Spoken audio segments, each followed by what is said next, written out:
and good afternoon, everyone. Dean Fernando Hernan Paragas, of course, of this college, College of Mass Communication, Chairman Howie Severino, of the Board of Editors of the Philippine Center for Investigative Journalism, Executive Director Melinda Quintos de Jesus, of the Center for Media Freedom and Responsibility, Jonathan De Santos of the National Union of Journalists of the Philippines, our roundtable discussants, Jeff Canoy, Rambo Alabong, and Kiara Grospe, and the other members of the faculty of the college, and perhaps faculty members of other units present, students, staff, and guests.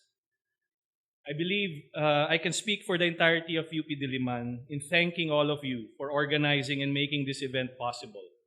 and for leading our community's commemoration of World Press Freedom Day this very day. Freedom of expression as a driver for all other human rights. This is the theme for this year's commemoration of World Press Freedom Day, as already mentioned by Cara earlier, and chosen by the United Nations, particularly the UN Educational, Scientific, and Cultural Organization, or UNESCO. This is also a variation of this is also the theme of this event. Let me springboard then from this globally shared theme of the day and share a few thoughts as I weigh in on the topic of this afternoon's discussion. The theme for me is an important throwback to the role of the traditional or mainstream media or the press in our society. A logical and current reframing of how press or news media earned the designation of being the fourth estate.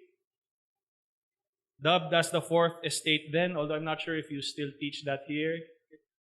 the press was an external or outside factor that checked and influenced the other power wielders in society, who were historically the different branches of the British Parliament, or the more familiar three branches of government of the US tradition. The press earned this title by establishing itself as a vigilant guardian of liberties and the welfare of the common folk, that expressed wrongdoings of government actors, and that framed the discourse on burning issues of the day to inform and shape public sentiment and the calculations of the political elite. The press and other news media could do this because of the notions, now called fundamental rights, of freedom of speech and its more recent and expansive cousin, freedom of expression. Thriving best when these rights or liberties are rigorously upheld by the very government actors they were meant to check, but perhaps its role more dramatically highlighted when these freedoms are suppressed. A steadfast and resilient press is the foremost champion of free expression.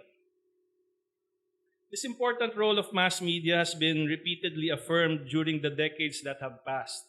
since the adoption of the Universal Declaration of Human Rights and its kindred international instruments that expressed humanity's desire to identify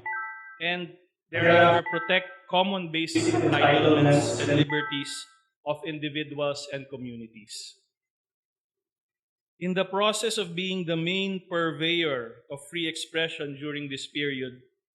we have seen the press go beyond protecting the freedom that animates it to protecting other freedoms and human rights, such as the right to life, freedom from arbitrary detention, the rights of women, children, and other erstwhile marginalized sectors, and the right to equal treatment by our public institutions, the most recent and major manifestation of which is gender equality. By being in the thick of significant events in all parts of the globe and exposing and providing seething commentary on real-life violations of human rights as they unfold, the global community is definitely more aware now of the various human rights concepts and even theories that used to be the exclusive domain of diplomats, lawyers, and academics, thanks to our press or news media. I would even posit to say that mass media's constant and responsible wielding of its main weapon or tool, which is freedom of expression, is not only the driver, but is the fountainhead of most notable efforts to promote and protect human rights. In other words, it has almost become essential for mass media to ignite or champion a mass movement for human rights advocacy, for such movements to have meaningful impact. Human rights discourse and practice has definitely changed since the adoption of the Universal Declaration of Human Rights. Many things have also changed since then, and some of the developments that are most relevant to what we are commemorating today is the rise of social media as a veritable fifth estate, a less disciplined cousin of the press or news media. And secondly, the attack on the rights to life and liberty of media practitioners. These may seem disparate developments, but I believe they both represent formidable challenges to the role of the news media that I have been discussing with you. As a law professor who teaches and studies constitutional law and the Bill of Rights, and who also spends time studying and reflecting on the dynamics of the interactions of technology, society, and legal institutions, how the press or the fourth estate reacts to and perhaps filters and checks the unwieldy fifth estate is to me the cutting-edge free expression issue of the day. Fake news and related ills that are somewhat protected by current formulations of the freedom or the right to express oneself freely can easily undermine the gains achieved by the responsible exercise of this freedom, primarily by the press. How the press can neutralize this possibility will be crucial to sustaining free and productive discourse on various issues. The second development I mentioned is a more direct threat to free expression and the members of the media who practice and champion it. In the Philippines, journalists, broadcasters, and other media practitioners now live under a credible fear or threat of losing their lives, suffering physical harm, or being deprived of their freedom with the spate of attacks, killings, and unwarranted criminal prosecutions of your colleagues. These clear human rights violations and the chilling effect they engender need to be addressed. As expressed by the chosen theme for this day's commemoration of World Press Freedom Day, any effort to address these issues must be driven by an unobstructed and constructive discourse that would identify underlying causes and craft solutions that are consistent with the very freedoms and rights we all wish to protect.